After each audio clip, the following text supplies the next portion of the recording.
The San Jose Sharks are back home and taking on a Utah Mammoth that's coming off a crushing overtime loss. Can they take advantage?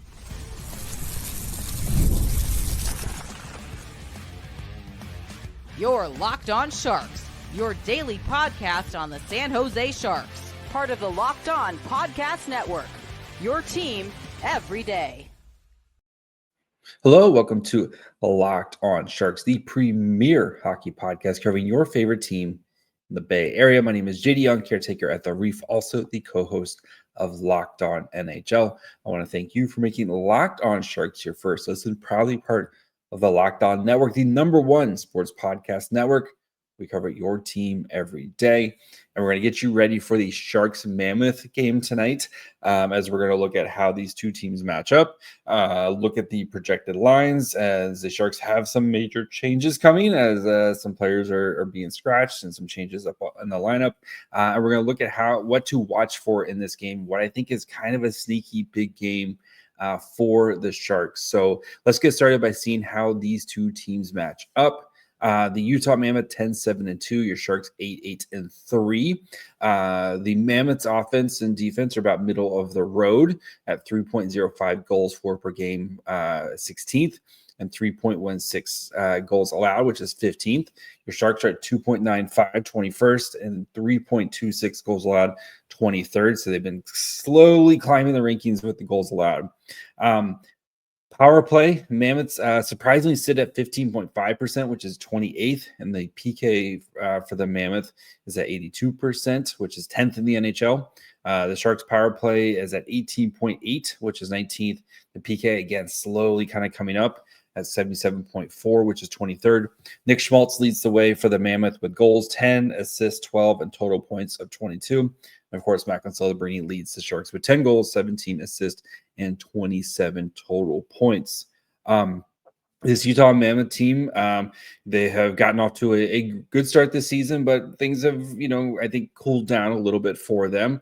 This offense is still dynamic with the amount of goals that they projected to create and actual goals scored.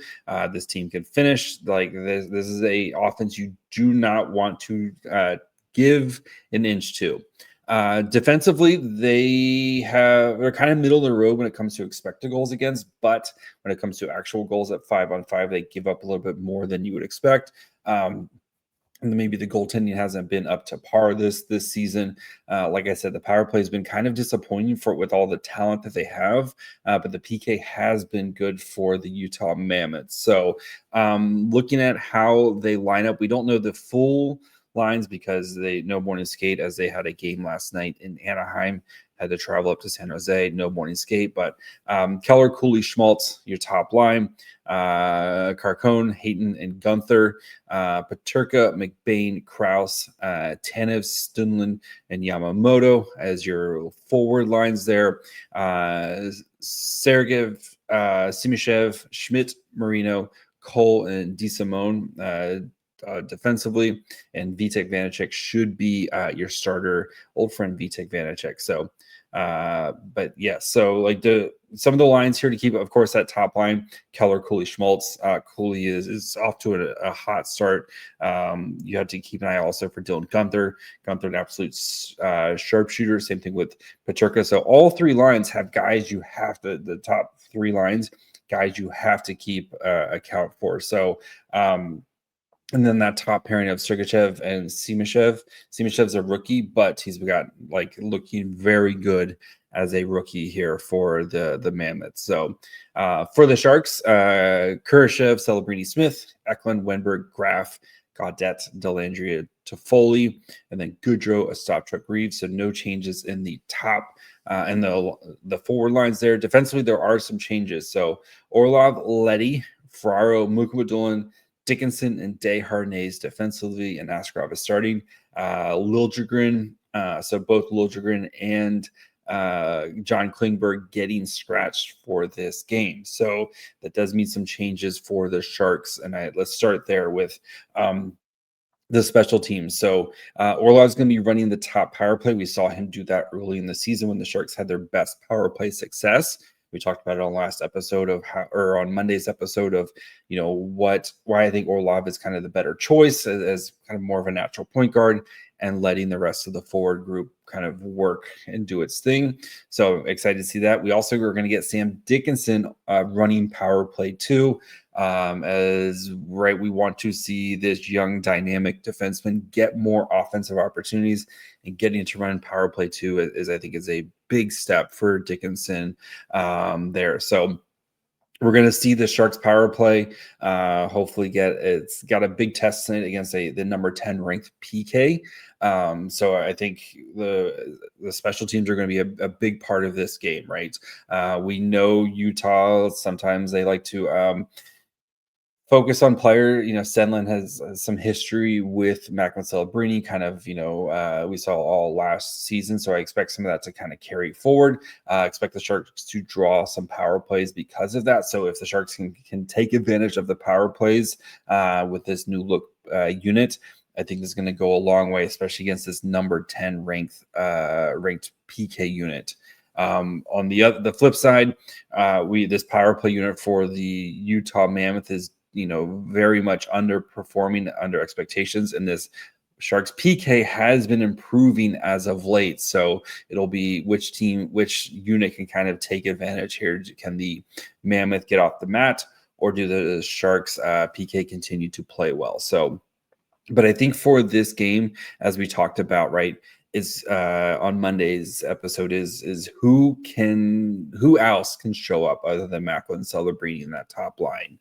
The last time these two teams played, it was like Utah ran the Sharks out of the building. One of the probably 3 or 4 worst losses of the season for San Jose, just when it comes to like performance and just effort. So I think this is a big game, kind of a measuring stick game for the Sharks of how has this team improved since the last time these two teams played about a month ago. So I'm actually really looking forward to see how the Sharks start the game, especially against a Utah team that I'm sure is going to be really mad about their last night, where they had a lead with 5 seconds left. They blow the lead, and then they end up losing in overtime to this Ducks team. So they're probably going to come out and try to establish a tone early, whether it's physical, attacking the net.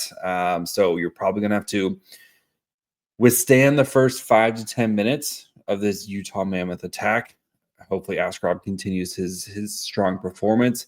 And then how do you counter? How can you build momentum in the second half of the first period and have that carry over to the second period? So I expect a strong performance from the Sharks in this game. And again, the way these two teams matched up last time, it wasn't even close. Like Utah, again, ran the Sharks out of the building in that game with a poor performance.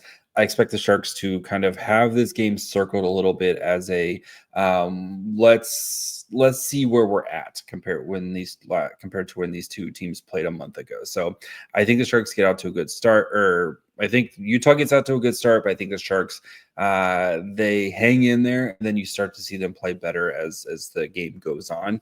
And I think the Sharks win this game.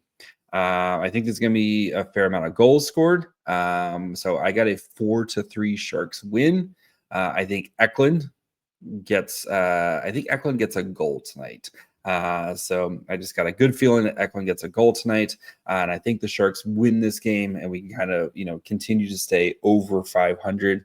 At 500 or above. And I think this is going to be a nice kind of get right game for the Sharks against a very tough opponent here. So we'll break down this game tonight on your next episode of Locked On Sharks.